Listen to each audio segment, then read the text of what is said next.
जय हिंद, वंदे मातरम। दोस्तों, today breaking news में आज हम आपको बताएंगे कि 20 अप्रैल से ट्रेन और फ्लाइट को लेकर सरकार ने क्या घोषणा की है।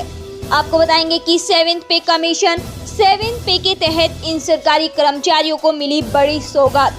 डीए में हुआ 10% का इलाज। साथ ही साथ हम आपको बताएंगे कि सोने के गिरते भाव, आज का रेट, और आपको बताएंगे बाजार कब से खुलेंगे, कब से चलेंगी ट्रेनें। साथ ही साथ खबर निकल कर आ रही है कि कोरोना ने पाकिस्तान की तोड़ी कमर। इमरान को दुनिया से मदद की दरकार। IMF दे सकता है 1.4 अरब डॉलर का लोन।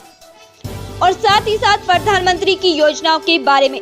दोस्तों, यदि आपने हमारे चैनल को सब्सक्राइब नहीं किया है तो लाल बटन दबाकर अभी सब्सक्राइब करें। तो चलिए शुरू करते हैं टुडे ब्रेकिंग न्यूज। दोस्तों, बड़ी खबर निकल कर आ रही है। 20 अप्रैल से ट्रेन और फ्लाइट को लेकर सरकार ने क्या घोषणा की है। लॉकडाउन में छूट देने की नई गाइडलाइन आई है। ऐसे में ट्रांसपोर्ट के नए नियम हैं। ट्रेन, फ्लाइट, बस, जहाज, ये सब कैसे चलेंगे और किस किस स्थिति में चलेंगे। 3 मई तक तो सारी यात्री ट्रेनें बंद हैं, बसें बंद हैं, फ्लाइट बंद है, लेकिन माल ढुलाई चालू रहेगी। मतलब मालगाड़ियां चलेगी, सामान इधर से उधर ले जाएंगी। पार्सल, डाक और कोरियर सेवाएं भी जारी रहेंगी। लिहाजा इन सुविधाओं के लिए भी ट्रेन का इस्तेमाल किया जाएगा। वहीं फ्लाइट के लिए भी नियम है। अगर सप्लाई ले जाने और सप्लाई ले आने के साथ ही अगर किसी इलाके से लोगों को निकलना है तो ही हवाई जहाजों का संचालन किया जाएगा। 2 जिले और 2 राज्यों के बीच परिवहन भी बंद रहेंगे। लेकिन अगर किसी मेडिकल हेल्प की जरूरत है तो आदेश के बाद 2 शहरों और राज्यों के बीच यात्रा कर सकते हैं। लेकिन ट्रांसपोर्ट तो चालू है, मतलब सारा जरूरी सामान इधर से उधर ले जाया जाएगा। ट्रकों को नहीं रोका जाएगा। हालांकि इसको लेकर पहले ही गृह सचिव अजय भल्ला ने सभी राज्यों के सचिवों को खत लिख दिया था। इस बार फिर से गिना दिया गया है।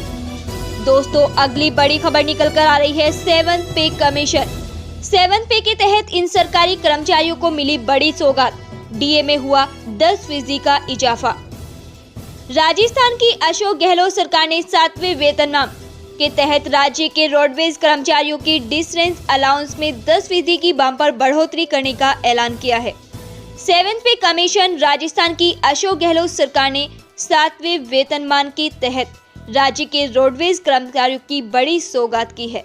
हालांकि जहां एक तरफ राजस्थान के रोडवेज कर्मचारियों में खुशी है, वहीं मध्य प्रदेश के कर्मचारियों और पेंशन भोगी डीए में बढ़ोतरी नहीं होने के चलते निराश नजर आ रहे हैं। मध्य प्रदेश सरकार ने फिलहाल डीए में बढ़ोतरी पर रोक लगा दी है।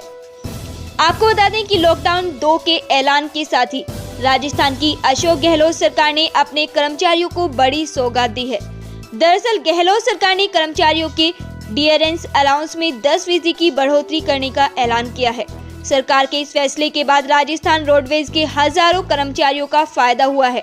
अब रोडवेज कर्मचारी का महंगाई भत्ता 154% से बढ़कर 164% हो गया है। मीडिया रिपोर्ट्स के मुताबिक राजस्थान रोडवेज के कर्मचारियों को 6ठे वेतनमान के तहत सैलरी मिल रही है।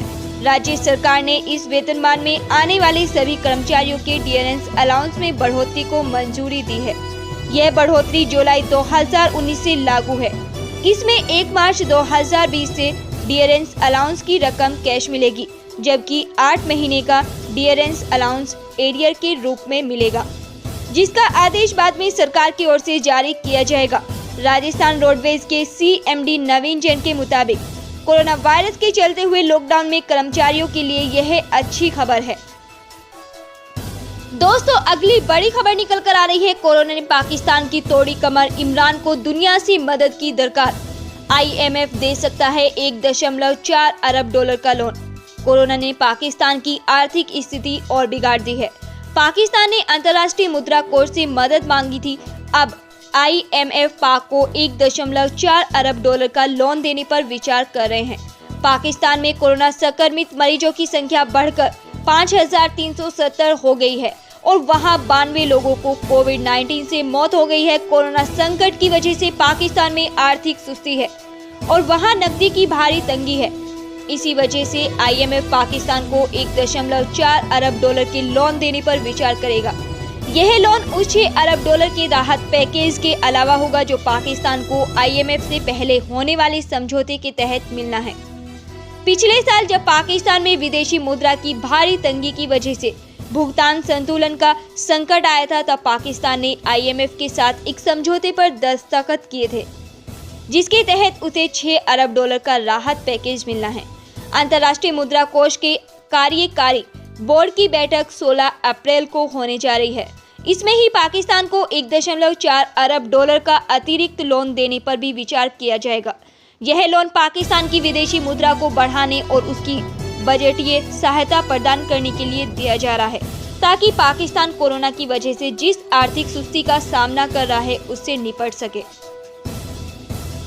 दोस्तों, अगली बड़ी खबर निकल कर आ रही है। बुलियन मार्केट में बुधवार को सोने के नए शिखर पर पहुंच गए हैं। आज यानी 15 अप्रैल 2020 को सोने चांदी के रेट में भारी उछाल देखने को मिलता है। आज 10 ग्राम सोने का रेट अब तक की सबसे ऊंचे स्तर पर पहुंच गया है। गोल्ड 999 ऑल टाइम रिकॉर्ड बनाते हुए आज 442 रुपए उछल के 46,474 रुपए प्रति 10 ग्राम पर पहुंच गया है। सोमवार को यह 46,034 रुपए प्रति 10 ग्राम पर पहुंचकर एक नया रिकॉर्ड बनाना था। आज यह रिकॉर्ड भी टूट गया है। पिछले 3 कारोबारी दिनों में तीसरा रिकॉर्ड है। वहीं चांदी भी 550 रुपए प्रति किलोग्राम महंगी होकर 43,450 रुपए पर पहुंच गई है। आपको बता दें, कोरोना महामारी को रोकने के लिए देश में लॉकडाउन अब 3 मई तक बढ़ा दिया गया है। दिल्ली समेत पूरे देश के सराफा बाजार बंद हैं। आपको बता दें, एसोसिएशन दिन में 2 बार सोने चांदी का रेट अपडेट करता है। Indian Boolean and jewellers association Delhi की मीडिया प्रभारी राजेश खोसला के मुताबिक IBJ देश भर के 14 सेंटरों से सोने चांदी का करंट रेट लेकर इसका औसत मूल्य बनाता है और लॉकडाउन में भी कुछ फर्मों को कारोबार करने की मंजूरी मिली हुई है। Indian Boolean and jewellers association की बेवसाहित मांग की तेजी के कारण सटोरियों की नए सौदे करने में बुधवार को वायदा कारोबार ने सोने का भाव 459 रुपए की तेजी के साथ 46,755 रुपए के प्रति 10 ग्राम पर पहुंच गया है। मल्टी कमोडिटी एक्सचेंज में जून डिलीवरी के लिए सोने का भाव 459 रुपए या 1.01% की तेजी के साथ 46,755 रुपए प्रति 10 ग्राम हो गया।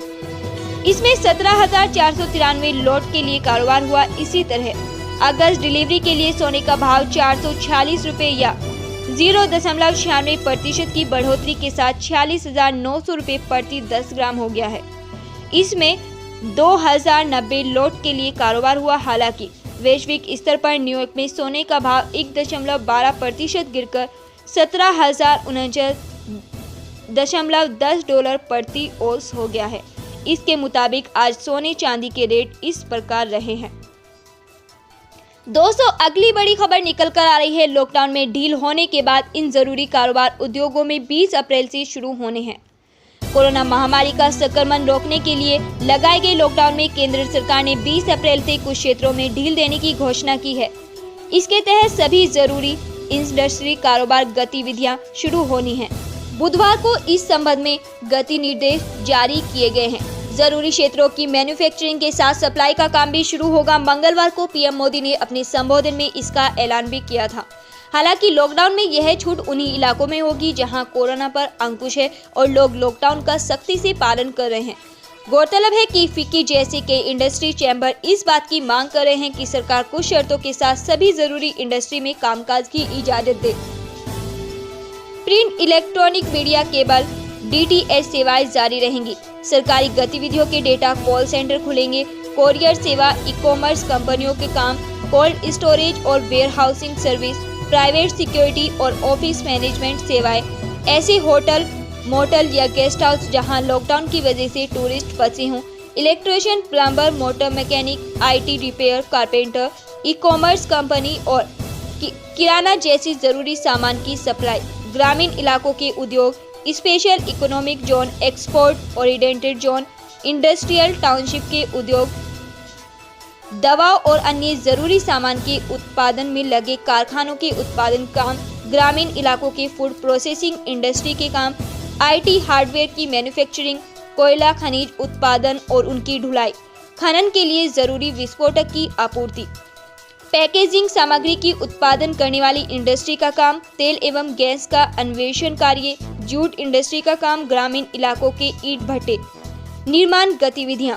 सरकार ने निर्माण गतिविधियों से जुड़े निर्माण कार्यों को भी 20 अप्रैल से कुछ तय इलाकों में खोलने का निर्णय लिया है।